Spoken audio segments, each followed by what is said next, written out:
প্রথমে বলি মাননীয় মুখ্যমন্ত্রীকে আমার তরফ থেকে ধন্যবাদ, সৌরভ স্যারকে থ্যাংক ইউ স্যার, জলদি অ্যান্ড অফিস বেরিয়ে অ্যান্ড যারা যারা আছে থ্যাংক ইউ সো মাচ। এবার বলো প্রশ্ন।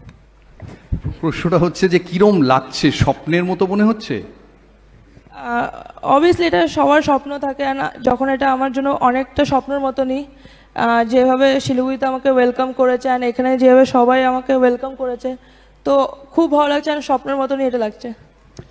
রিচা, তুমি প্রত্যেকটা বড় ম্যাচে, পাকিস্তান ম্যাচের সবাই তোমার ফাইনালের ইনিংসের কথা বলছে, কিন্তু পাকিস্তান ম্যাচ জেতার পেছনেও তোমার একটা খুব ইম্পর্টেন্ট ইনিংস ছিল। যখনই আন্ডার প্রেশার তখনই তুমি খুব ভালো খেলেছো।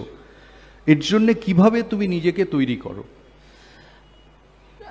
এর জন্য আমি সবসময় যখনই আমি নেটসে ব্যাটিং করি বা ওপেন নেটস করি, ওখানে আমি সবসময় আমার টার্গেট সেট করি কি এই টাইমে কত রান লাগবে, কত বলে। আই থিঙ্ক ওটা আমাকে অনেক হেল্প করে।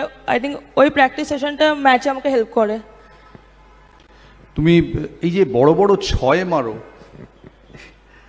তোমাকে এটা কি সত্যি যে ড্রেসিং রুমে তোমায় কেউ কেউ মাহি বলে ডাকে, ছোট মাহি?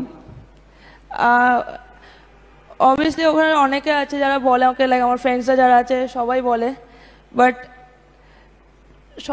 সবাই ভালোবাসে আমার ছয়গুলো মারতে, তো আমার আরও ভালো লাগে আরও জোরে মারার। তুমি ইউটিউবে সৌরভের পুরনো ছক্কা দেখেছো?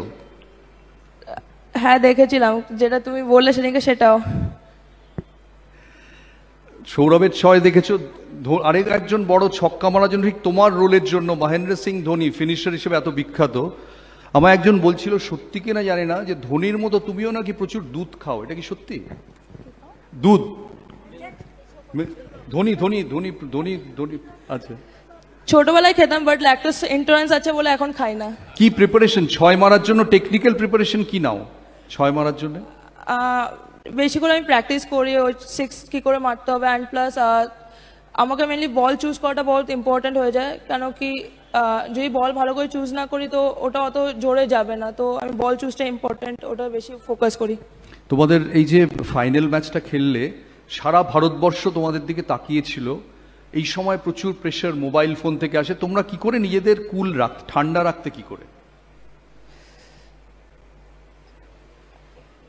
অবভিয়াসলি অনেক প্রেশার থাকে, বাট আমার স্পেশালি আমার জন্য প্রেশার নেওয়া আরও ভালো লাগে। আমার যত প্রেশার থাকে তত ভালো খেলি, তো আমি প্রেশার নিতে ভালোবাসি। তো বাট আমি সবসময় নিজেকে ঠান্ডা রাখি, নিজের মুভি দেখি বা আমরা আড্ডা মারি নিজেদের মধ্যে, তো কি হয় আমরা ফোন থেকে দূরে থাকি।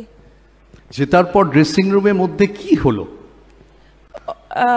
অবভিয়াসলি পার্টি হয়েছে, অনেক মজা করেছি আমরা, পুরো নাইট আমরা মজা করেছি। ঠিক আছে, লাস্ট প্রশ্ন। এবার এই আজকের পরে সোনার মেডেলটা, যেটা বাংলায় কারুর কাছে নেই, সেটা কোথায় থাকবে? বাড়িতে থাকবে, লকারে থাকবে, কোথায় থাকবে? বাড়িতে সবচেয়ে সামনে থাকবে। সবচেয়ে সামনে।